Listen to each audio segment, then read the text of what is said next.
থাকবেন। নতুন নতুন ভিডিও দেখার জন্যে আমাকে লাইক করবেন, কমেন্ট করবেন, সাবস্ক্রাইব করবেন, শেয়ার করে দেবেন। রাধে রাধে। রাধারানী রান্নাঘরে সবাইকে স্বাগত। আশা করি আপনারা আমাদের রাধারানীর ইচ্ছাই ভালো আছেন, গোবিন্দর ইচ্ছাই ভালো আছেন, ভালো থাকবেন। আমি আমার গোপালজির ভোগ রান্না করি, কোথা থেকে সবজি তুলে সেইটাই আপনাদের সঙ্গে শেয়ার করছি। এই দেখুন আমার ছাদ বাগানে এই যে বস্তাতে টমাটুম গাছ লাগিয়েছি, কত টমাটুম হয়েছে। এই যে পেকে গেছে একটা টমাটুম পেকে গেছে।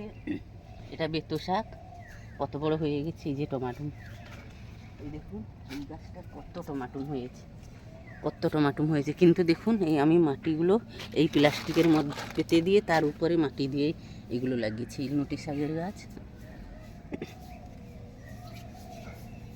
আর দেখো ড্রাগন গাছ জানেন। এই যে ক্যাপসিকাম দেখুন, এই যে এখানটায় কত, এই যে ক্যাপসিকাম, এই যে ছোট্ট একটা বস্তার মধ্যে ছোট্ট গাছে কতগুলো ক্যাপসিকাম ধরেছে।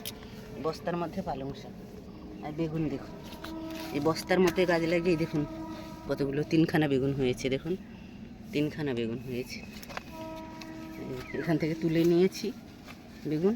এই যে ছোটো ছোটো আবার ধরে গেছে, এই ছোটো ছোটো আবার বেগুন ধরে গেছে।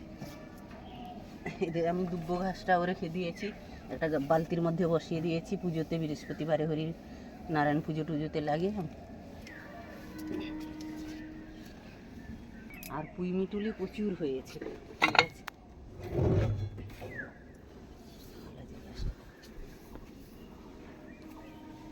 এই দেখুন বন্ধুরা, এই গাছটা কী গাছ বলুন তো? এটা আলাজির গাছ, ছোটো আলাজির গাছ। এই যে ছোটো আলাজির গাছ, এটা এখনও ধরেনি, ধরবে। বন্ধুরা দেখুন আমার চাল, মানে সিঁড়ির চালের উপরে কত পুঁই গাছ হয়েছে, কত পুঁই মেটুলি পেকে গেছে। এই পুঁই মেটুলি, পাকা পুঁই মেটুলির থেকে আমি কালার বার করে আমি আবির বানাবো, আপনাদের সঙ্গে সেই ভিডিওটাও শেয়ার করব।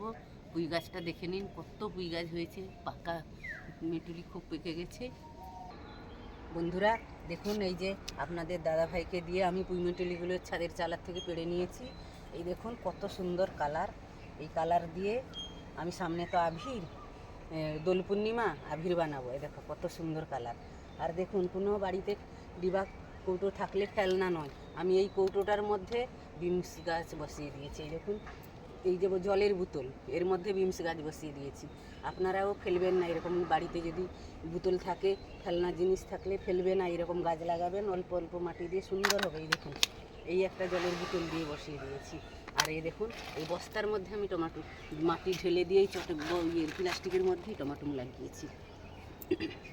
দেখেছেন কত। আমি তাহলে আমার যদি এই ভিডিওটা, ছাদ বাগানটা আপনাদের ভালো লেগে থাকে, তাহলে আপনারা আমার সঙ্গে থাকবেন, আমার পাশে থাকবেন।